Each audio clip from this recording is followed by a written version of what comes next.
Bonjour les lucioles.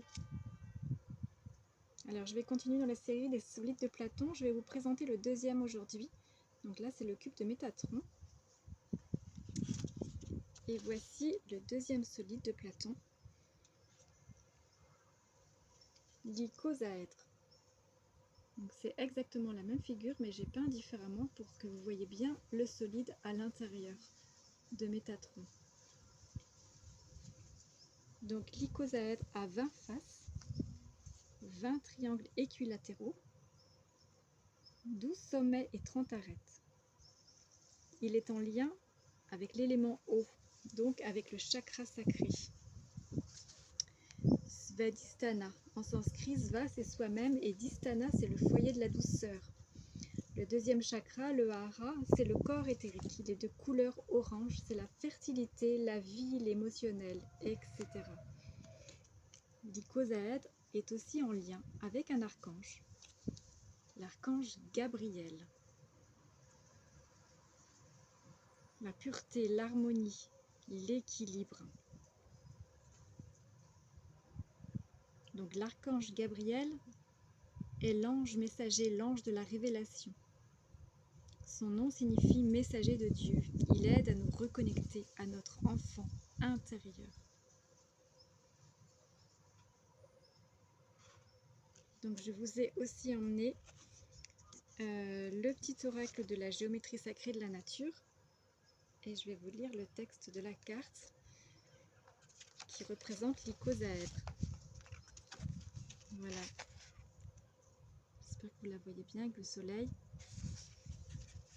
Donc l'icosaèdre, vertu, guérison, rencontre. Et sur cette image, c'est un squelette radiolaire. Donc le nom c'est Circogonia icosaedra. Vous voyez comme la nature est magnifique. Et la géométrie sacrée partout, partout, partout. Donc le cœur du message. Comme un dé qui tourne avant que tu le lances. Ou comme une toupie, tu ne sais pas exactement quand elle va s'arrêter. Cette forme te propose d'envisager que l'inconnu est une opportunité.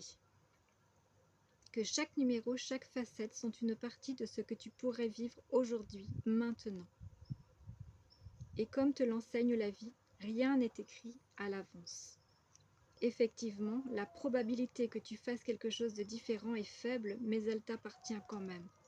Décide en conscience d'être présent à toi, chaque moment, et avec cela, fais de cet instant un éblouissement, un émerveillement, une opportunité sans fin.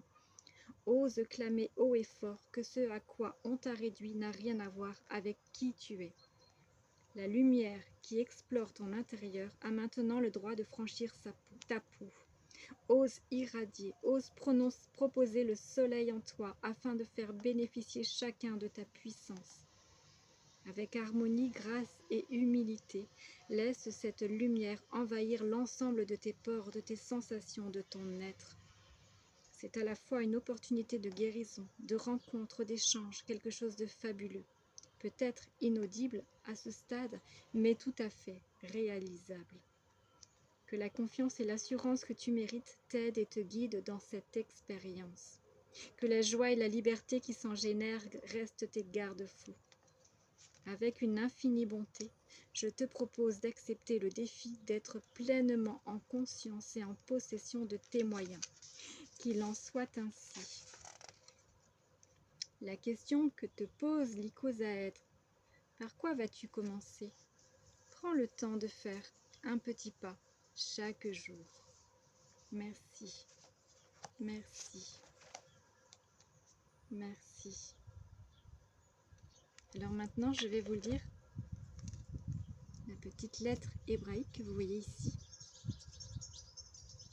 La lettre finale.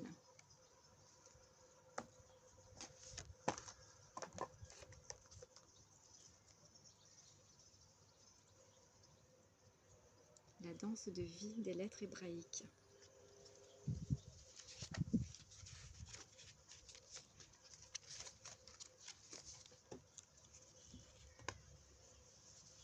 L'icosaèdre.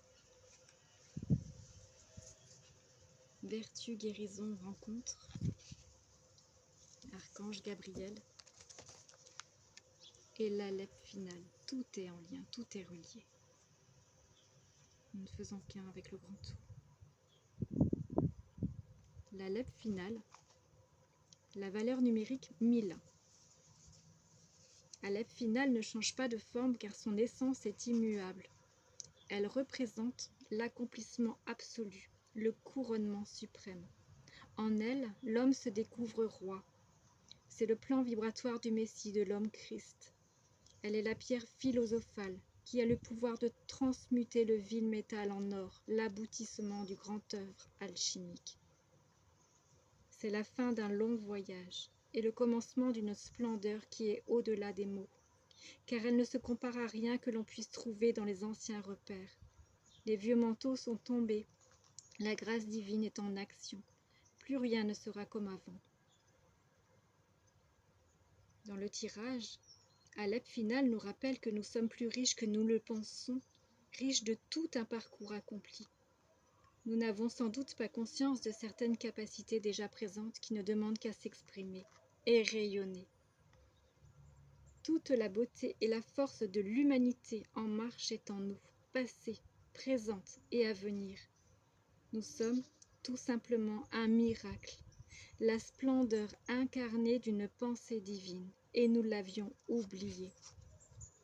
Prendre conscience de ce miracle peut illuminer nos actions les plus banales ou habituelles, conférant aux gestes simples du quotidien une magie particulière où tout devient rencontre d'amour. Redresse-toi, chère âme, toi qui es mon enfant.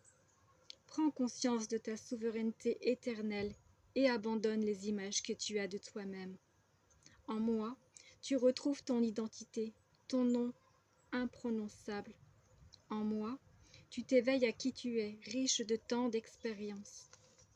Ose déposer ton orgueil, c'est-à-dire la non-conscience de ta valeur. Ose déposer tout ce qui te fait croire que tu es inférieur, tout ce qui te fait croire que tu es supérieur, toute comparaison et toute division.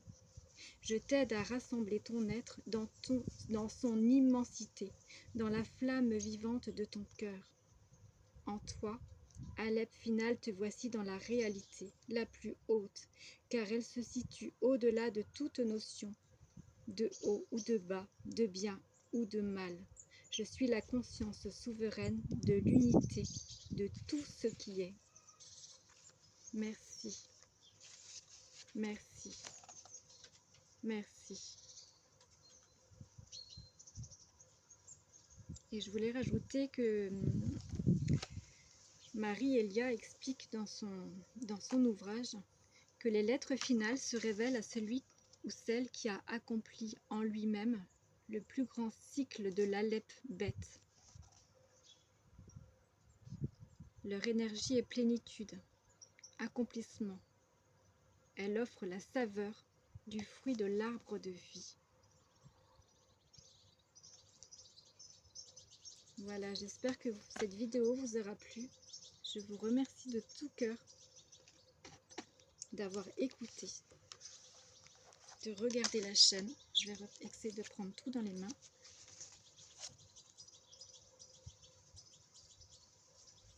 Je remercie les nouvelles, les nouveaux abonnés, les futurs. Je remercie tous ceux qui mettent des commentaires, qui me suivent régulièrement. Et je vous dis à tout bientôt. Je vous souhaite une belle réflexion, une belle méditation avec tous ces messages qui sont très puissants. Et je remercie toutes les personnes qui ont œuvré pour nous offrir ces écrits, ces oracles. Gratitude infinie. Je vous aime et je vous bénis. Je vous remercie. À tout bientôt.